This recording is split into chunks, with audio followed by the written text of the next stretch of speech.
एक समय की बात है, एक शहर में मास्टर जी अपनी पत्नी और 2 बच्चों के साथ रहते थे। मास्टर जी के दोनों बच्चे घर के पास वाले एक स्कूल में पढ़ते थे। मास्टर जी बहुत ही ईमानदार और मेहनती थे। मास्टर जी सुबह शाम बच्चों को बड़ी मेहनत और लगन से ट्यूशन पढ़ाते थे, लेकिन फिर भी वो ट्यूशन से इतना ही कमा पाते जिससे वो अपने घर का खर्चा ही पूरा कर पाते थे। मास्टर जी की पत्नी बड़ी समझदार थी, उसे अपने परिवार की आर्थिक स्थिति के बारे में पता था, इसलिए उसने घर से ही अचार पापड़ का बिजनेस शुरू किया था, जिससे वो अपने पति की घर खर्च में मदद कर पाती थी। मास्टर जी को जब भी टाइम मिलता वो अचार पापड़ की डिलीवरी के लिए चले जाया करते थे। ऐसे करके मास्टर जी और उनकी पत्नी अचार और पापड़ के रुपयों से अपने घर का खर्चा चलाते थे। महंगाई के चलते मास्टर जी के घर का खर्च बढ़ते ही जा रहा था। एक तरफ महंगाई में घर का खर्चा चलाना और दूसरी तरफ बच्चों की स्कूल फीस भरना, दोनों ही मुश्किल हो रहा था। जैसे जैसे समय बढ़ रहा था, उनके पास ट्यूशन के लिए बच्चे आना कम हो रहे थे। जहां कुछ बच्चे बड़ी कोचिंग में पढ़ने लगे, वहीं कई बच्चे फोन से ही पढ़ लिया करते थे। ऐसे में मास्टर जी का घर का खर्चा निकालना मुश्किल होते जा रहा था। मास्टर जी के लिए ये एक चिंता का विषय बन गया था। एक दिन जब मास्टर जी रोज की तरह अचार पापड़ की डिलीवरी करने जा रहे होते हैं, तब उन्हें रास्ते में एक पुराना दोस्त मिलता है। और सुरेश, कैसे हो भाई? बहुत समय बाद मिलना हुआ आज। मास्टर जी मैं बढ़िया हूँ। वो तो आजकल जरा काम के सिलसिले में बहुत व्यस्त रहता हूँ, इसलिए यहाँ को आना जाना नहीं रहता। बात करते करते मास्टर जी को उनके दोस्त ने बताया कि उनके पड़ोस में एक आदमी को 2 करोड़ की लॉटरी लगी है। मास्टर जी के पूछने में उनके दोस्त ने बताया कि वह एक दुकान से रोज लॉटरी खरीदता था।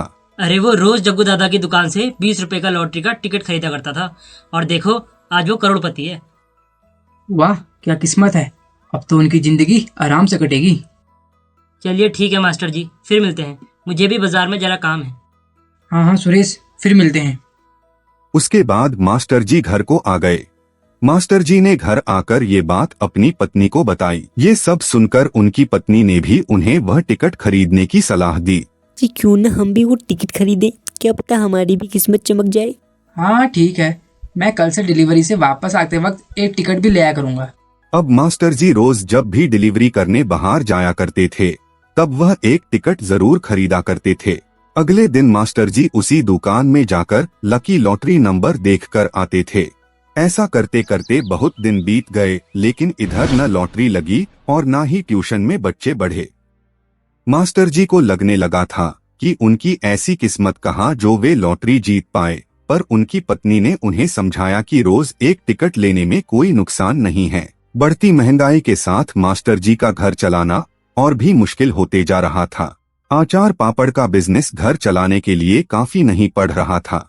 कितनी बार तो बच्चों के स्कूल की फीस देने में भी देरी हो जाती थी, जिससे बच्चों को स्कूल में कई बार डांट खानी पड़ती थी। घर आकर बच्चों ने ये बात अपने मम्मी पापा को बताई, पर ये बात सुनकर मास्टर जी परेशान हो जाते हैं कि अब फीस के रुपए कहाँ से आएंगे। ट्यूशन और अचार पापड़ के रुपए घर के खर्चे में चले जाते हैं। ये बात सोचते सोचते रोज की तरह मास्टर जी ने पहले बच्चों को ट्यूशन पढ़ाया और फिर अचार पापड़ की डिलीवरी करने चले गए, और वापस आते वक्त एक लॉटरी का टिकट लाए। घर आकर मास्टर जी ने अपनी पत्नी से फीस वाली परेशानी के बारे में बात की। भाग्यवान, कहाँ से लाएंगे हम इतने कम समय में बच्चों की फीस? जी क्यों न हम किसी से थोड़ा रुपए उधार में ले लें और कल बच्चों की फीस भर दें। नहीं भाग्यवान, किसी और से उधार लेने में और भी दिक्कत बढ़ जाएगी। हाँ वो तो है, तो हम कर भी क्या सकते हैं। भाग्यवान, क्यों ना हम अपना घर बेचकर गांव चले जाएं?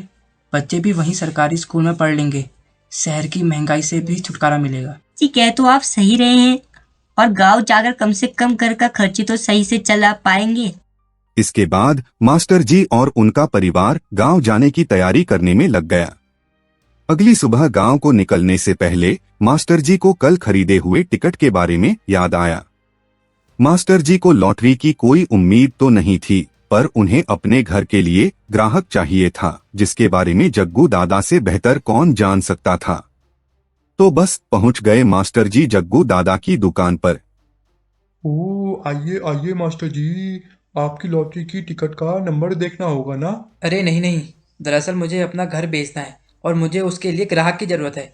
आपकी जान पहचान में कोई होगा तो बताइएगा। ओह, क्या हुआ मास्टर जी? आप अपना घर क्यों बेच रहे हैं? कुछ नहीं जग्गू दादा, बस देख ली शहर की ज़िंदगी, अब गांव जाने का मन कर रहा है। अरे अरे, चलिए कोई ग्राहक मिलेगा तो मैं आपको बता दूंगा। लाइए हाथों हाथ आपकी लॉटरी की टिकट भी चेक कर लेता हूँ। हाँ ये लीजिए। जग्गू दादा लॉटरी टिकट नंबर और लक्की नंबर को मिलाने लगा। जैसे ही उसने पूरा नंबर देखा, उसने जोर से बोला, अरे मुबारक हो मास्टर जी, आपकी तो लॉटरी लग गई। ये सुनकर मास्टर जी खुशी से उछल पड़े। उन्होंने झट से लॉटरी टिकट पकड़ा और घर को दौड़े। मास्टर जी हाफते हाफते घर पहुंचे और जोर से बोले, लॉटरी लग गई, लॉटरी लग गई, अरे भाग्यवान सुनती हो, लॉटरी लग गई हमारी। ये सुनकर उनकी पत्नी और दोनों बच्चे खुशी से झूम उठे। इसके बाद मास्टर जी अपने शहर का घर बेचकर और लॉटरी में जीते हुए रुपए लेकर अपने गांव चले गए। वहां जाकर उन्होंने और उनकी पत्नी ने नया बिजनेस शुरू किया, जिससे उनको खूब मुनाफा होने लगा। उनके दोनों बच्चे भी गांव के अच्छे स्कूल में पढ़ने लगे। उनका परिवार फिर से एक खुशहाल परिवार बन गया।